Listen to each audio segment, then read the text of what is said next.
Imagine creating one of the greatest entertainment industries in human history, building a company that would produce thousands upon thousands of films, changing the lives of actors, directors, writers, and audiences around the world, and then never actually sitting down to watch one.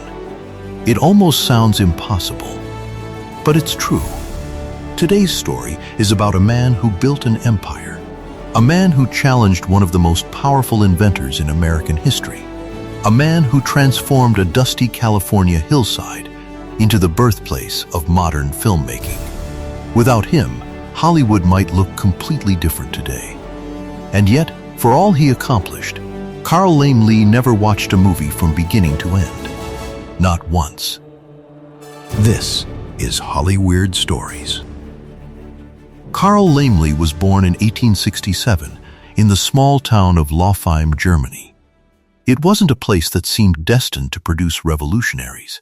His family wasn't wealthy. His father was a cattle dealer.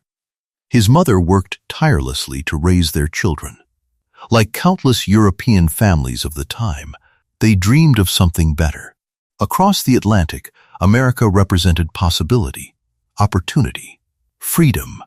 So at just 17 years old, Carl made a decision that would change not only his own life, but eventually the lives of millions.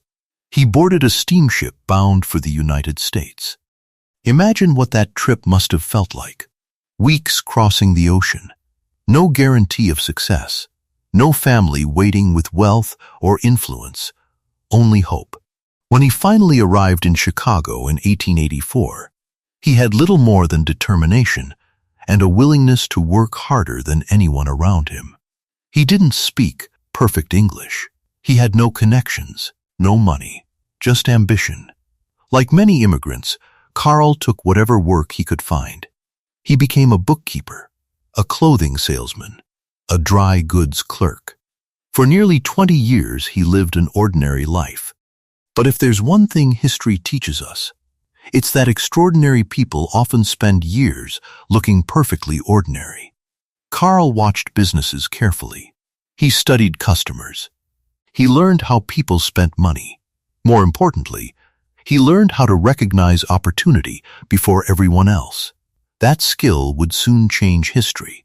Around the turn of the 20th century, something strange was happening in America. People were lining up outside tiny storefronts. Not for food, not for medicine, not for political speeches, for moving pictures. These little theaters were called Nickelodeons because admission cost just 5 cents. Inside, audiences watched silent films lasting only a few minutes. Today those films seem primitive. People walking down streets, a train arriving at a station, comedians slipping on banana peels. But in 1905, they were magic. For many Americans, it was the first time they had ever seen moving images. Crowds couldn't get enough. Thousands of Nickelodeons sprang up almost overnight. Most businessmen saw little theaters. Carl Laemmle saw an entirely new industry. Most investors wanted to own theaters. Carl thought bigger. He realized something incredibly important. The theater owner made money, but the person making the films supplied every theater. If he could create the movies themselves, he could build something far greater. So in 1906, he opened his own Nickelodeon. Business boomed almost immediately. But instead of becoming satisfied, he became curious. Where did these films come from? Who made them? Who controlled them? The answer led him straight into the biggest fight of his life. Today we remember Thomas Edison as one of America's greatest inventors.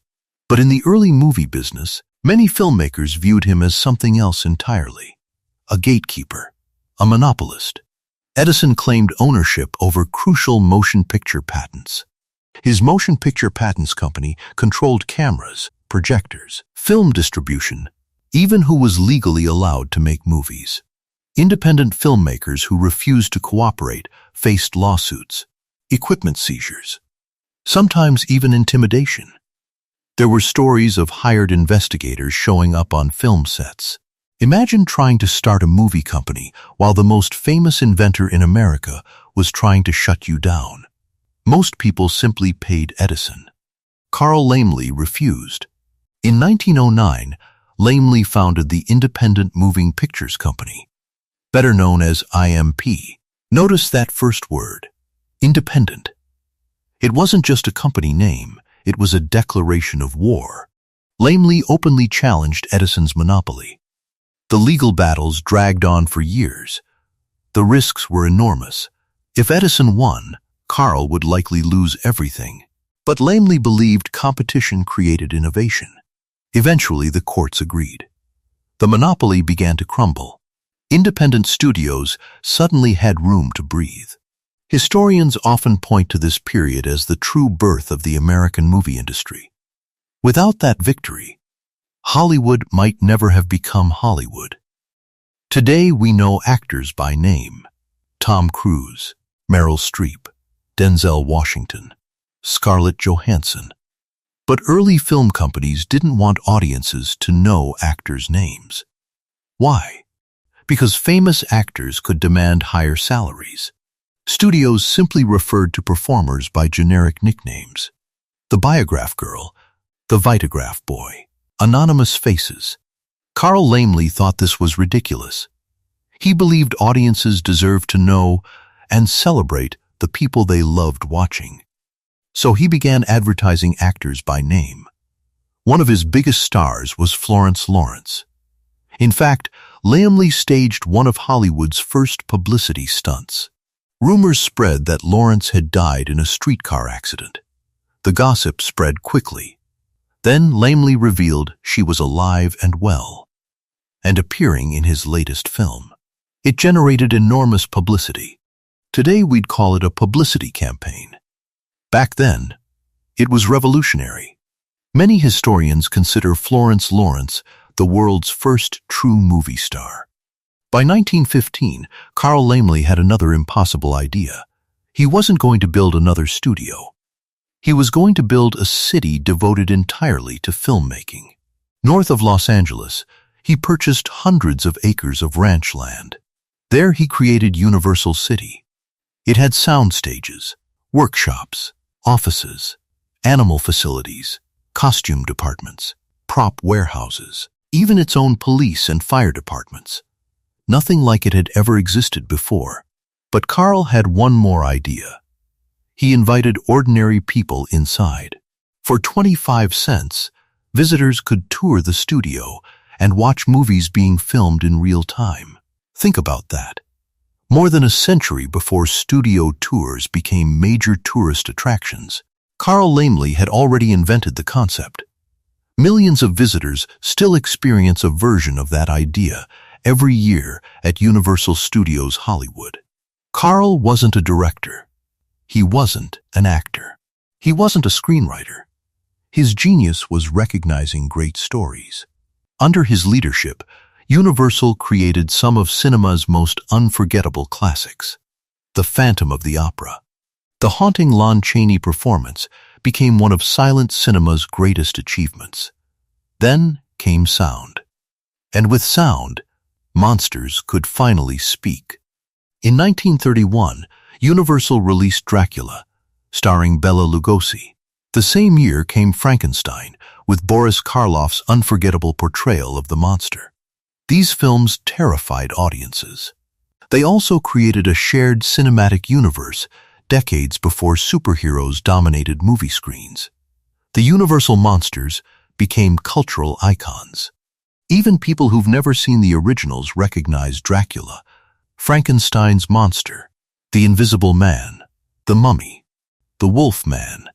Their DNA still runs through horror films today. Which brings us to perhaps the strangest part of Carl Laemmle's story. Despite producing hundreds of films, despite building the studio, despite launching stars, despite changing entertainment forever, he never watched movies. At least not all the way through. He would visit production sets. He would review scenes. He would inspect costumes, talk with directors, discuss budgets, approve scripts. But sitting quietly in a theater for 90 minutes? That wasn't Carl. Friends occasionally asked him why. His answer became legendary. I don't have time. I'm too busy making them. It's almost impossible to imagine today.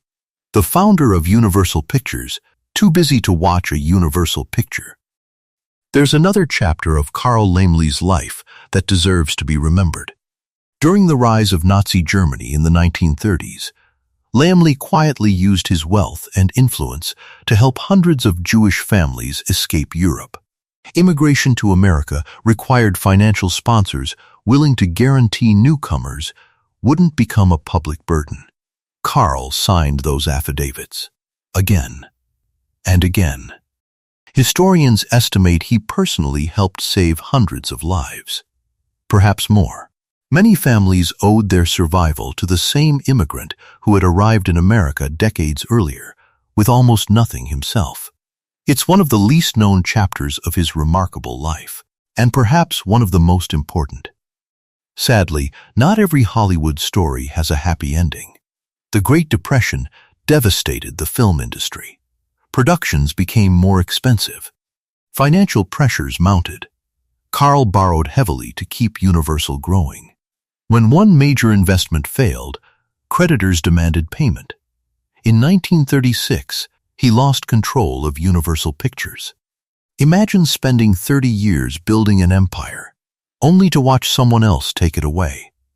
Carl retired quietly.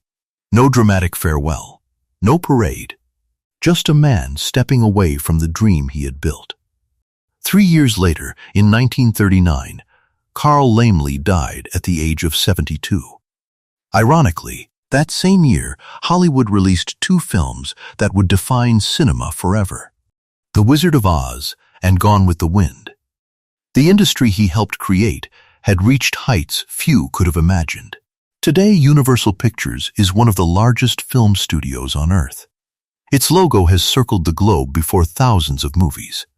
Its films have earned billions. Its theme parks welcome millions of visitors every year.